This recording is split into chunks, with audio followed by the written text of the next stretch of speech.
What's going on, guys? It's Risky here, and welcome back to another Call of the Wild beginner's guide. If you're brand new to the Hunter Call of the Wild, it can definitely feel overwhelming. That's why I'm here today. I'm going to be walking you through, getting you started with your first loadout, helping you select your first map, how to find more trophies, and all the other basics that you're going to need to have more success when getting started in the Hunter Call of the Wild. Well, if it's your first time loading into the Hunter Call of the Wild, the chances are you're probably going to spawn right here on the map, Leighton Lakes. The game is going to direct you to go to this lookout point right here, and that's definitely your first step. You're going to need to head there as fast as you can. All right, once you arrive here at your lookout tower, you're going to head up these stairs and you're going to approach this little table here, and it'll tell you to claim the lookout point. That is then going to reveal this lodge on your map right here. But you want to head to this location right here on your map. You can kind of see the lookout point from over there, just to the east, and then to the west of the lookout point here, we have the lodge. And if you don't have it yet, you have to walk up to the flagpole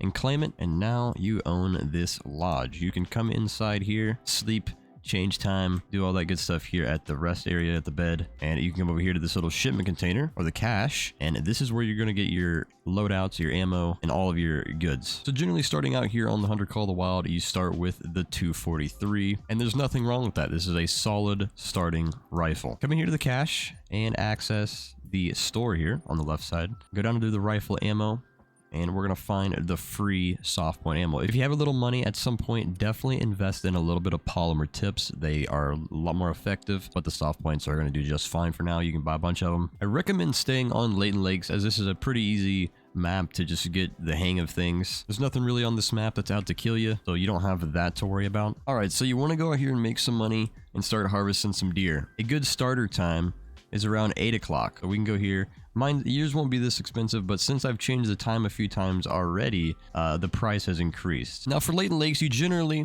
want to look for these things right here called need zones. As you can see, I have a bunch of them on my map that look like a little water icon. Now that is a drinking zone. There's 3 types of zones. You have ones like these, the sleeping zones, you have the drinking zones, and you have a feeding zone. Drink zones are going to be your best friends on the Hunter Call of the Wild for pretty much every animal. It's the easiest way to find animals, and as you can see down here in the bottom right, whitetail deer drink from 8 to 12. So I have my time set to 8 o'clock, and well, there should be some whitetail out here drinking at around this zone. You discover these just by walking around your map.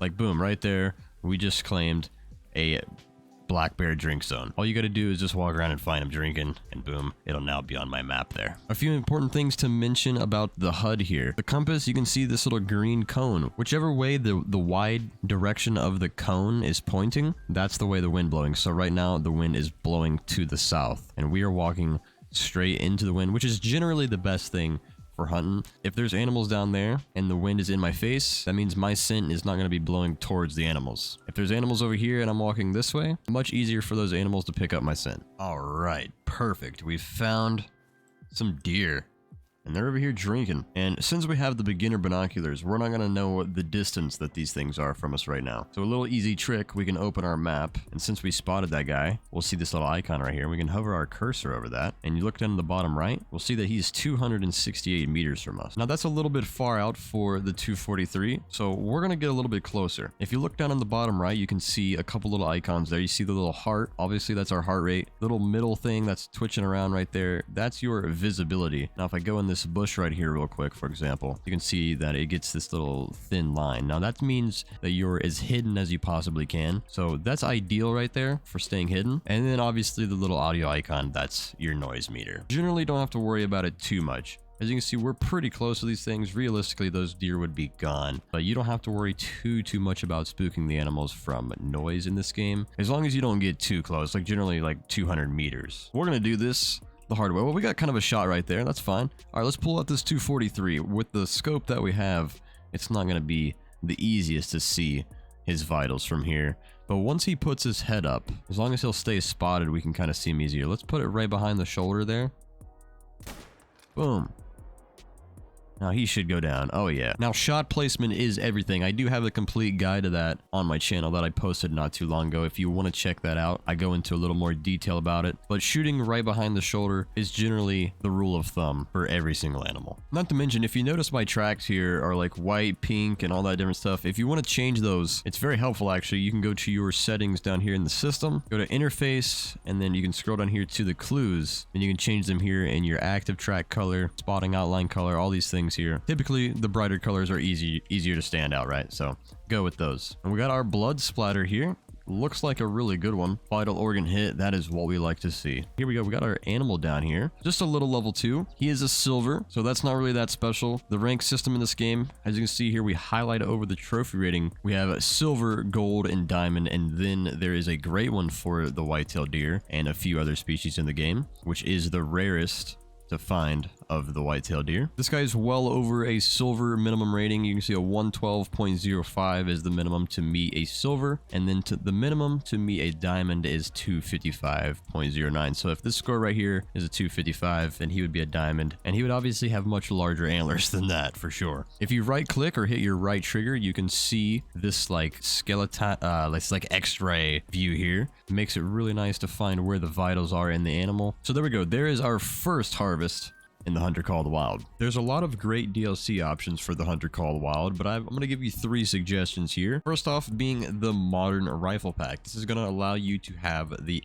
ARs. You get a 308, like a 22 and a 22-3 or a 223, whatever it is. The 308's absolutely amazing. I use it all the time, so I really recommend purchasing that rifle pack. The Saseka Safari Lodge, you can't go without it. You got to have the Safari Lodge. I mean, in my opinion, it's the best one. The Manor Lodge or whatever it is, it's cool and all. I feel like the Saseka Safari just has so much more options, so much more room, and you can really lay it out a lot better. So you gotta have that trophy lodge so you can place all of your cool trophies that you get along the way. And I highly recommend Silver Ridge Peaks. This is an absolutely amazing map. Probably my favorite map on the game. You get Rocky Mountain elk, mule deer, mountain lions, and absolutely amazing views. So I really suggest you buy Silver Ridge Peaks if you are going to invest in a DLC map. When you're first starting out in the Hunter Call of the Wild, it can definitely be pretty tricky to find animals. I'll leave a link in the description to this very, very useful need zone chart that shows the times for every single animal in the game currently. So depending on the map that you choose to play and the animal that you choose to hunt, go ahead and find it on that list. Most of the time you want to be looking for their drink zone located on that chart,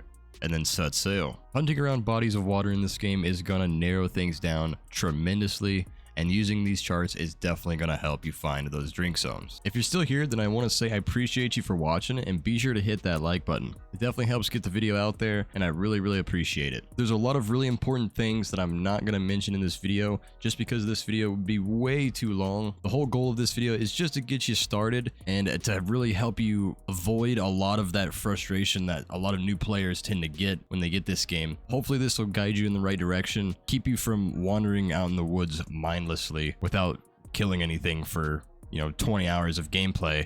Hopefully this will get you a head start. That's really the goal here. Over the years, I've created a ton of how-to videos and guides on my channel with these 2 playlists here, the how-to playlist and the noob guides playlist. I'll leave a link to those in the description, and there's a ton of videos in there. For any other questions that you probably have, there's an answer in that playlist. So I wish you luck on your Hunter Call of the Wild journey. There's a lot of really, really cool animals, unique fur variations, and absolutely thrilling views to be seen in the Hunter Call of the Wild, and I hope you enjoy it. I really hope you found this video useful. If you did, hit that like button, subscribe if you haven't already, and I'll see you guys in the next one.